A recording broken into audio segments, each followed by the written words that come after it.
Assalamualaikum warahmatullahi wabarakatuh. Salam sejahtera untuk kita semua. Hai adik-adik mahasiswa, selamat datang kembali. Kali ini kita akan belajar mengenai faktorial design. Dalam percobaan faktorial, kita dapat mengujikan dua independen variabel atau lebih dalam satu percobaan. Nah, independen variabel ini contohnya bisa varietas, dosis pupuk, kemudian salinitas, dan sebagainya. Nah, dalam percobaan faktorial, independen variabel yang kita ujikan ini kita sebut sebagai faktor. Nah, faktor ini akan memiliki beberapa level atau aras. Nah, lalu dalam percobaan faktorial, bagaimana kita memperoleh perlakuan?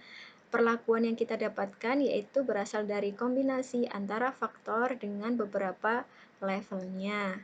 Nah, contohnya pada skema seperti ini. Misalnya, saya ingin melakukan menguji dua faktor, yaitu faktor yang pertama yaitu X dan faktor yang kedua yaitu Y. Faktor yang pertama ini saya memiliki dua level, yaitu level 1 dan level 2. Kemudian faktor yang kedua juga demikian, memiliki level 1 dan level 2. Lalu berapa perlakuan yang saya miliki, yaitu 2 kali 2 atau sama dengan 4 perlakuan. Nah, semua perlakuan yang saya miliki ini akan saya tempatkan pada suatu unit percobaan. Nah, unit percobaannya ini tergantung dari penelitian kita, kondisi lingkungannya, apakah homogen atau tidak. Kalau misalnya kita melakukan penelitian di suatu laboratorium yang kondisinya homogen, maka kita dapat menggunakan rancangan faktorial RAL. Kemudian kalau penelitian kita di lahan yang mana kondisinya itu bervariasi, terkadang suatu lahan memiliki kesuburan yang berbeda, terkadang pula intensitas cahayanya berbeda. Maka kita dapat menggunakan rancangan faktorial RAKL. Nah, dalam percobaan faktorial ini kita dapat memiliki beberapa kelebihan. Yang pertama yaitu terkait efisiensi dan efektivitas. Karena dalam faktorial kita dapat mengujikan beberapa faktor dalam satu percobaan. Dalam satu percobaan itu kita bisa menguji banyak faktor, maka tentunya kita akan efisiensi waktu dan juga tenaga. Nah, terkadang kita pada suatu penelitian kita mengujikan kultivar itu secara tersendiri, kemudian kita menguji dosis pupuk itu secara sendiri. Nah, dengan faktorial kita dapat mengkombinasikannya dalam satu percobaan sehingga itu akan lebih efisien. Nah, yang kedua, kita dapat mendapatkan banyak informasi dengan percobaan faktorial.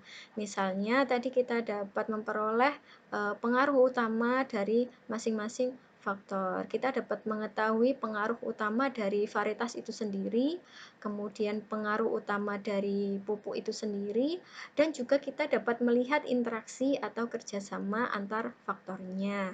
Nah, untuk lebih detailnya lagi, nanti akan saya jelaskan pada contoh. Nah, yang ketiga, kalau kita mengkombinasikan banyak faktor dan mendesainnya secara tepat, maka kita dapat meminimalisir error dan juga kita bisa dapat mendapatkan kesimpulan yang valid. Nah, kesimpulan yang valid tentunya akan menjawab hipotesis dari penelitian kita secara akurat. Nah, berikut contohnya, misalnya saya mau mencobakan apakah dosis pupuk nitrogen yang tinggi itu dapat meningkatkan pertumbuhan tanaman. Nah, di sini berapa faktor yang saya miliki, yaitu satu atau satu independen variabel, yaitu dosis pupuk nitrogen. Karena di sini saya hanya menggunakan satu jenis tanaman, tetapi dosis pupuk nitrogennya memiliki dua level, yaitu level yang rendah, misalnya di sini 5 gram per tanaman, kemudian dosis pupuk nitrogen yang tinggi, yaitu 10 gram per tanaman. Kemudian pertumbuhan tanaman ini kita sebut sebagai dependent variable, yang mana besarannya nanti tergantung dari perlakuan kita, dari perlakuan dosis pupuk nitrogen yang rendah dan tinggi ini. Nah, rata pertumbuhan tanaman yang kita ujikan apakah cenderung menurun seiring dengan menurunnya dosis pupuk nitrogen atau malah meningkat seiring dengan meningkatnya dosis pupuk nitrogen atau menunjukkan hasil yang sama atau tidak menunjukkan yang sama antara dosis pupuk nitrogen yang rendah dan yang tinggi. Lalu bagaimana kalau kita ingin menambahkan faktor yang lain dalam percobaan ini, dalam satu percobaan? Bisa sekali. Nah, ini yang kita sebut sebagai faktorial, yang mana kita mengujikan lebih dari 2 faktor. Nah, selain dosis pupuk nitrogen, saya juga ingin menambahkan faktor yang lain, yaitu kultivar.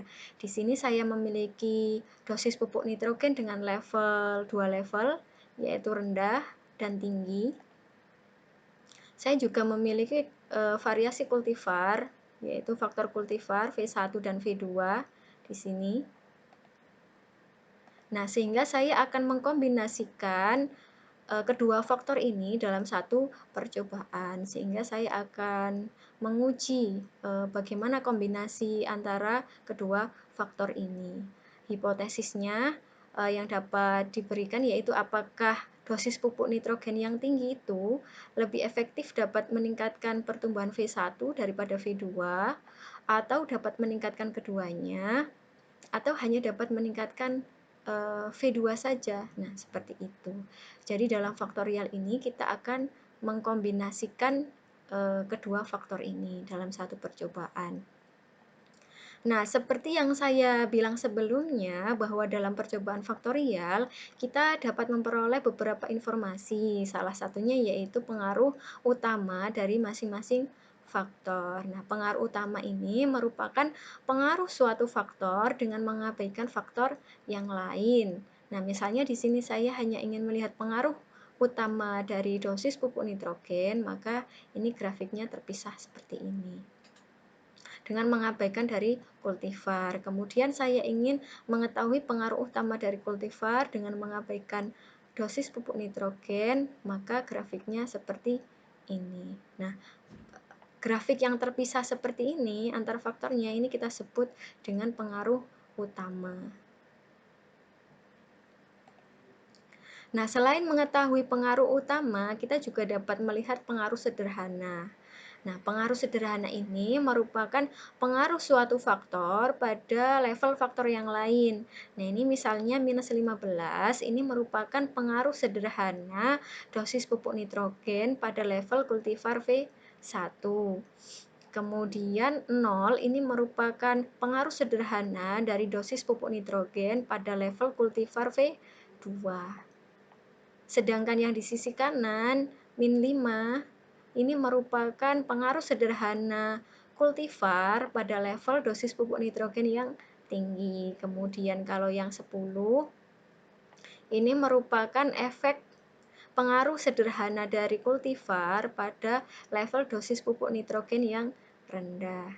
Nah, seperti itu kita dapat mengetahui pengaruh sederhana. Nah, rata pengaruh sederhana ini sama dengan pengaruh utama.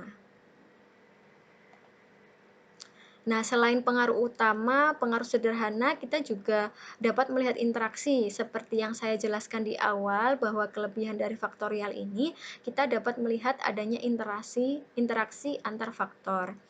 Nah, interaksi ini menggambarkan kerjasama antar faktor yang kita ujikan. Apakah faktor A itu bekerja sama dengan faktor B? Nah, apakah pada suatu faktor, pada level faktor yang lain itu menunjukkan kondisi yang berbeda atau terjadi peningkatan. Nah, seperti itu. Misalnya di sini pertumbuhan tanaman kultivar V1 pada dosis pupuk yang tinggi, dosis pupuk nitrogen yang tinggi itu menunjukkan nilai yang lebih tinggi daripada pertumbuhan tanaman V1 pada dosis pupuk nitrogen yang rendah. Nah, sedangkan pada V2 ini menunjukkan pertumbuhan yang sama, baik pada dosis pupuk nitrogen yang rendah maupun yang tinggi. Nah, ini menunjukkan bahwa terjadi kerjasama, yaitu pada dosis pupuk nitrogen yang tinggi, pada faktor kultivar V1 satu. Nah, kelebihannya dari faktorial kita dapat melihat adanya interaksi atau kerjasama antar faktornya. Nah, untuk kerjasama antar faktornya atau interaksi itu ada beberapa macam. Yang pertama, kita dalam suatu penelitian ada kalanya kita dapat menjumpai adanya positive interaction, yaitu adanya interaksi positif antara faktor A dan faktor B, di mana peningkatan pada faktor satu diikuti peningkatan oleh faktor yang lain. Di sini contohnya, seiring dengan meningkatnya dosis pupuk nitrogen, juga diikuti peningkatan pertumbuhan pada V2 dan juga V1. Berarti ini menunjukkan adanya interaksi positif. Kemudian ada kalanya kita juga dapat menjumpai interaksi negatif, di mana peningkatan pada suatu faktor tapi diikuti penurunan pada faktor yang lain. Misalnya di sini seiring dengan meningkatnya dosis pupuk nitrogen, tetapi pada V1 ini menunjukkan penurunan pertumbuhan tanaman. Nah, seperti ini.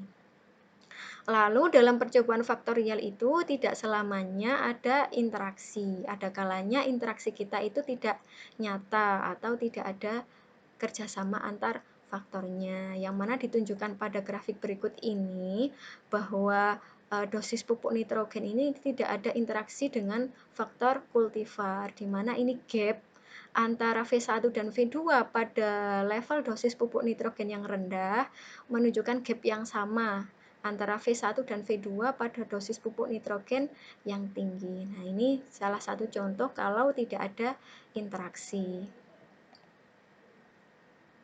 Lalu bagaimana model linier dari percobaan faktorial?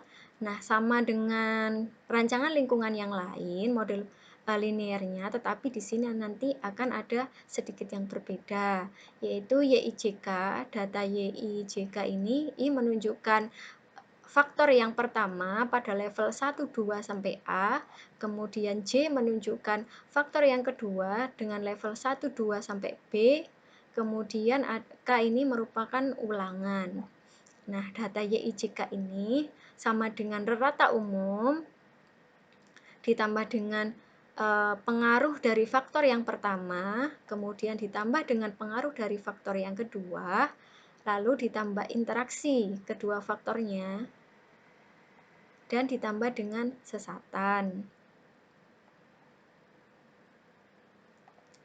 Lalu bagaimana dengan ANOVA-nya?